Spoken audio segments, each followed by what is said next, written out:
لازم نتعلموا كيفاش نتعايشوا مع بعضنا ونقبلوا بعضنا ونحبوا بعضنا. واذا كان مش متفقين طيب انت في وين وانا في وين، ما فيش مشكل. الافات اللي عندنا موجوده والافات اللي جايه كبيره وكبيره جدا وباش تاكلنا. انا ما تجيبليش خفها بالمشاكل، تجيب لي الحلول.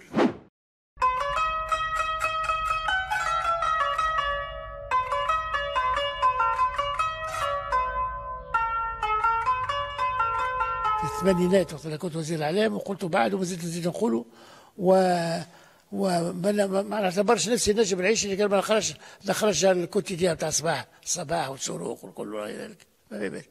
وخاصة أنا نكون يعطينا بلاش مليون ونص دينار ونص الجريدة فيها 40 صفحة. أنتم الصحفيين الأساس لوبينيون بوبليك، أنتم مسؤولين على الرأي العام.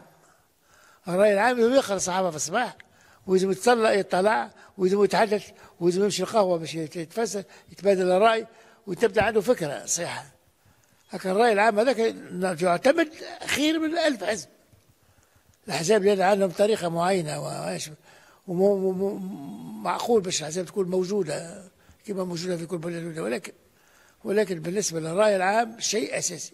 أنتم مشغولين باش يكون عندكم استقل الرأي العام. في الحقيقة أنا نسمع الإذاعات في الصباح بكري، إذاعة 2 3 باش تعطيك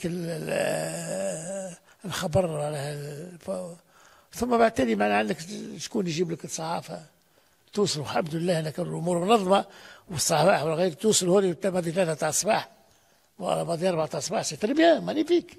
ما نعمل تونس الهوني مع الوسائل النقل اللي عندنا والمشاكل اللي عندنا سي بيان اورغانيزي. الحياة السياسية اللي عشناها مع بورقيبة بمدة 50 سنة جعلتنا أنا شغف خاص بالنسبة لمشاكل البلاد باش ونسعى باش نكونوا في المستوى بالنسبة لما يريده المسؤولون وما أقنعون به وما هو صالح للبلاد. أنا كان رئيس بورقيبة وقلتها لبرشا مرات الأخوان كيف نمشي له ويبدا عندي فتحت ضبوطي مع بعض الملفات. قول شنو هذوك سي طاهر يا طاهر شنو انا؟ قول ما عندي بعض الملفات تفضل مع اخراني. يقول لي تفضل مع اخراني. خذ بالك معي انا ما تجيبليش خفها بالمشاكل، تجيب لي الحلول. وقالها لي يمكن 4 5 مرات في حياتي السياسيه معه. الصحافه الفرنسيه والصحافه الانجليزيه والصحافه الامريكيه تتبع على كل الاحداث اللي صارت في تونس مهما كانت وما فيقوش بها. هم نفسهم يخدموا خدمتهم. انا جمعتهم في السفارات وغيره يخدموا خدمتهم ويكتبوا ان يكون في الوقت الفلاني صار كذا وكذا ويعطيوا رايهم. مش يكتبوا معناها هكاك، يعطيوا رايهم وبذلك تكون معناها رصيد كبير. يلزم وخاصة الشبان ما شاء الله هذوما ينجموا ينكبوا عليه ويعرفونه ويعرفوا الجيل المقبل ما كانت عليه تونس وما هي عليه اليوم. قعدت في الميدان بتاعي لترور دي سيني بورقيبة معناها عصر عملنا بديناها مع احمد منصور في لندرا وكملناها واليوم ومعكم انتم شويه رغم ان انا قررت باش ناخذ التقاعد السياسي ولهذا تخلونا شويه نرتاح ويزي خلينا الاشهر اللي مازالوا الايامات اللي مازالوا نكملوهم على احسن ما يرام. انا ولهذا كنت جمعت ما بين الداخليه وما ادراك بالداخليه 6 سنوات وكنت في الاعلام ذلك هذاك مده ثم في الخارج مده كبيره. ياسر نقول لكم الناس لازم نتعلموا كيفاش نتعايشوا مع بعضنا ونقبلوا بعضنا ونحبوا بعضنا. واذا كان مش متفقين طيب انت في وين وانا في وين، ما فيش مشكل. علاش كاين دائما ننصبوا رينج في وسط المجموعه ونوليو الرينج انا هابط عامل شويه بوكس. كيفاش دخلت للسياسه والحياه العامه والسياسيه وكيفاش خرجت، وربما الاساس اكثر كيفاش خرجت من كيفاش دخلت. على خاطر التاريخ باش يحاسبك بعد وباش يقاسي معناها يقسم لك حظوظك يعطيك حظك. لا اما الاجتهاد بتاعك معقول ومحبوب ويعاونوك فيه وغير ذلك، ولكن لازم يكون نافذ ويكون نافع ويكون عنده تاثير بالنسبة لشباب يريد أن يعيش ونعيش في رفاهية، وأنا معناه مش توصل لدرجة يقول لك أنا ميت ولا لكش أروح البحر بعد أنا ميت في بلادي، ميت في بلادي ما عنديش حياة، تمشي ما هوش معقول. يجب يكون عنده يفو فيفر افيك ليسبوار.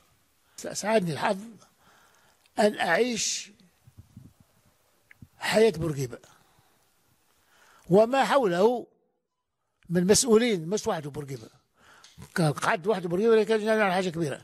أما الخارجان وقسواعد بالسواعد مفتولة، الخارجان تفكر وتؤمن ببعض الاتجاهات، وكان له عنده، هو كان عبقري. أنا كان عنده بعض الرهانات ربحهم، أنا ما كانش عند الآخرين يستنى يتفرج على الوضع حتى اللي يتحرك باش هو يوري راسه، لا هو خذا مواقف وقت الحرب العالمية، خذا مواقف مع بن يوسف، خذا مواقف مع البيات، خذا مواقف عديدة.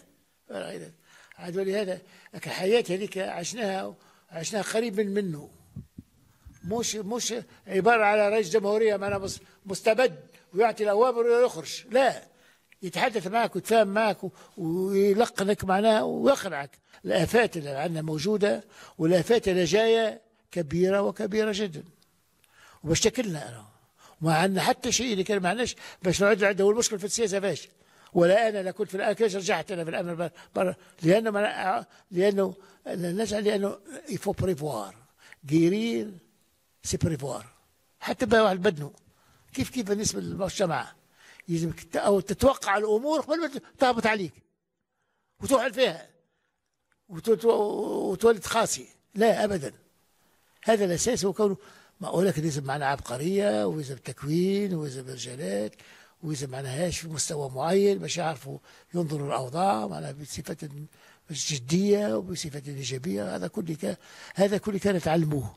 ولهذا الأساس ولا رئيس الدولة عنده حق في هذا، في يلح على هذا ولا بعض، أن كونه أساس التربية العامة ناقصة بالبلاد.